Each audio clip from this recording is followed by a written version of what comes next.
ہمیں مایوس نہ لوٹانا۔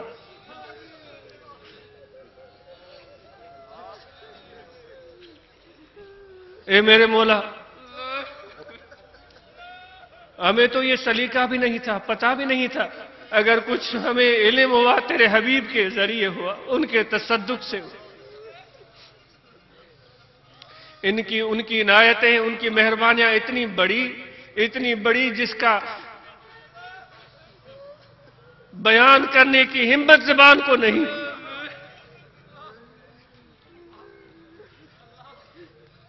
وہ اپنوں پر تو مہربان تھے، کفار مشرکین کے لیے بھی مغفرت، ان کے لیے رحمت اور ہدایت کی دعائیں مانگتے تھے۔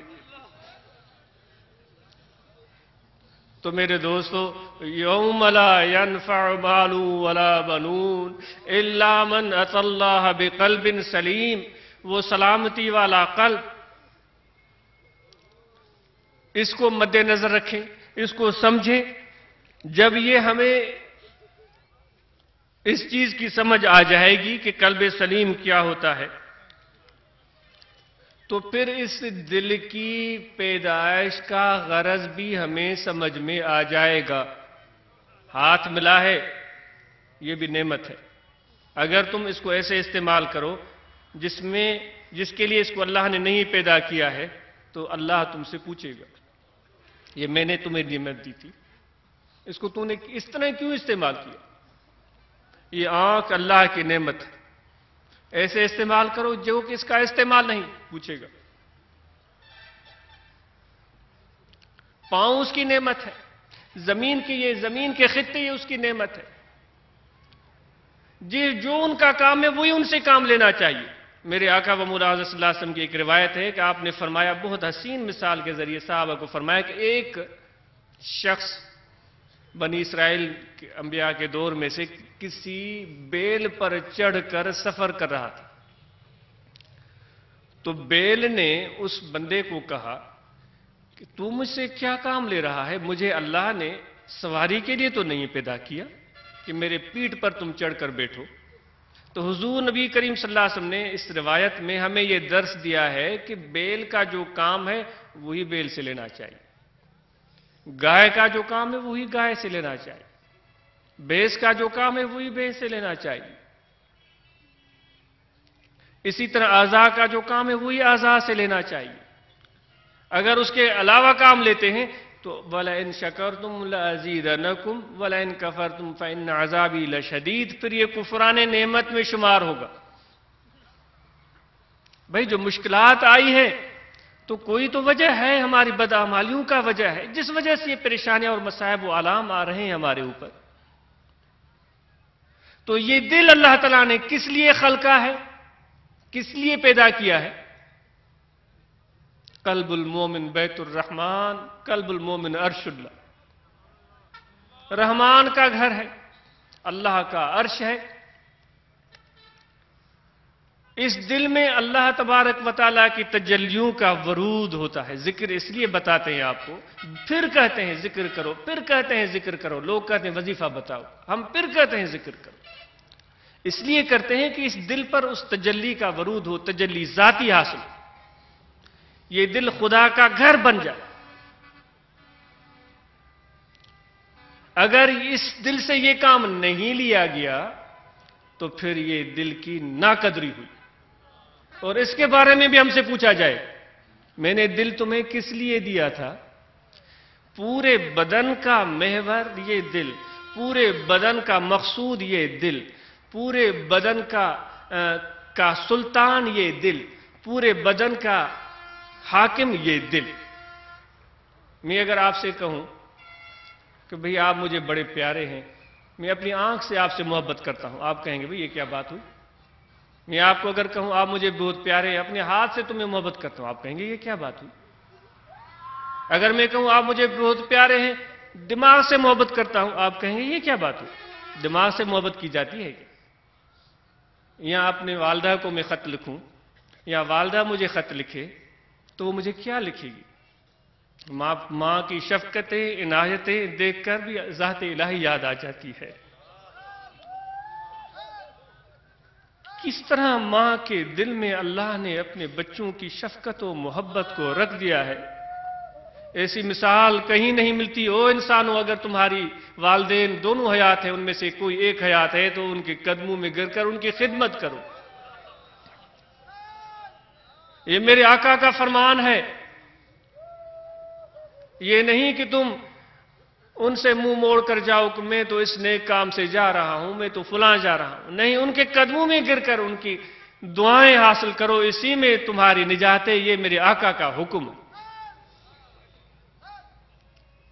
تو اس ماں کی شفقت کو دیکھ کر بھی اللہ تعالیٰ کی عنایت و رحمت کا اندازہ ہوتا ہے۔ میں اکثر و بیشتر عرض کرتا ہوں، چھوٹے چھوٹے بچے نکل جاتے ہیں، وہ کھیلتے پھرتے ہیں گلیوں میں، کھلیانوں میں، کھیتوں میں، زمینوں میں، وہ کھیلتے کھیلتے ان کے لباس، ان کے جسم گندے اور غلیظ ہو جاتے ہیں۔ شام کا جب ٹائم ہوتا ہے تو بالکل سندھیے میں جب وہ ہے تو مٹی میں ببھوت۔ ہمارا بھی یہ حال ہوتا تھا۔ اگر کوئی ساتھ میں قریب میں کوئی گزرے تو کہے گا یہ گندا بچہ ہے، سندھی میں ایسا چاہتا ہوں تو یہ رولو بارہ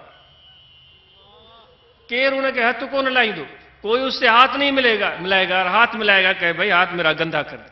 بھائی وہ بھی انسان ہے، میں بھی انسان ہوں، صرف یہ ہے۔ لیکن چونکہ وہ اس وقت جس کیفیت میں ہے وہ کیفیت ہمیں پسند نہیں ہے، تو اس لیے ہم اس سے منہ پھیر لیتے ہیں۔ ہر کوئی اسے بھاگے گا، ہر کوئی بھاگے گا، ایک ماں ہے جو کبھی بھی اسے نہیں بھاگے گی، کتنا بھی گندا ہو۔ سب اس کو دھتکارتے ہیں، وہ روتا ہوا ماں کے پاس جاتا ہے، فلاں نے مجھے کم و بیش کہا، فلاں نے مجھے دھکا دیا، فلاں نے مجھے یہ کہا، فلاں نے مجھے وہ کہا۔ ماں کہتے آؤ میرے لال، تم تو میرے بادشاہ ہو، تو تم میرے شہزادے ہو۔ ایسی ماں، ایسی عظیم ماں، بے شک وہ کسی کاشتکار کی ہو، بے شک کسی زمیندار کی ہو، بے شک کسی افسر کی ہو، بے شک کسی پیر کی ہو، بے شک کسی امیر کی ہو، لیکن ماں تو ماں ہوتی ہے۔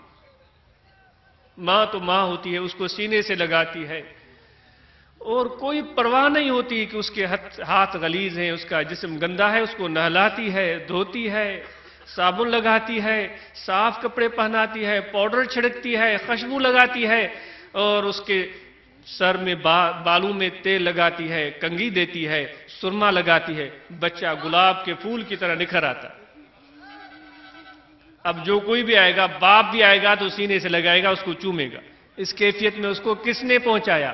ماں نے پہنچایا۔ اے میرے مولا، ہم بھی دنیا کی گلیوں میں، دنیا کی غلاظتوں میں، محبتوں میں گھوم گھوم کر گندے اور غلیظ ہو چکے ہیں۔ ہم سر تا پاؤں ہم بالکل گناہوں کی غلاظت میں لتڑ چکے ہیں۔ ہم سے سب نفرت کر رہے ہیں، لیکن اسی شام کا تو ہمیں انتظار تھا، جس طرح بچے کو شام کا انتظار ہوتا ہے کہ شام ہو گئی ہے، چلو ماں کی طرف۔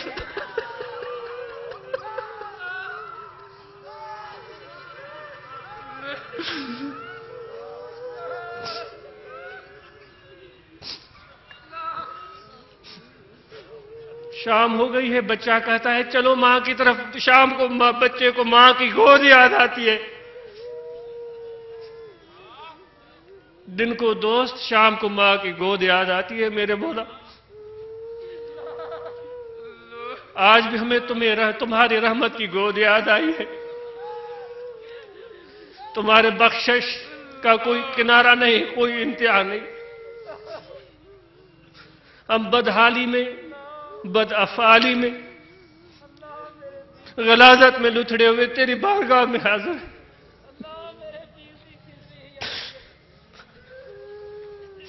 ماں کبھی بھی پسند نہیں کرتی کہ میرا بچہ اس حال میں ہو۔ اے میرے مولا، تو بھی پسند نہیں کرے گا کہ ہم جیسے گناہگار بندے اس حال میں رہ جائیں، کیونکہ ماں سے زیادہ مہربان تو ہے۔ آج ہمیں پاک کر کے یہاں سے روانہ فرما، تیرے خزانے میں کوئی کمی نہیں آئے گی۔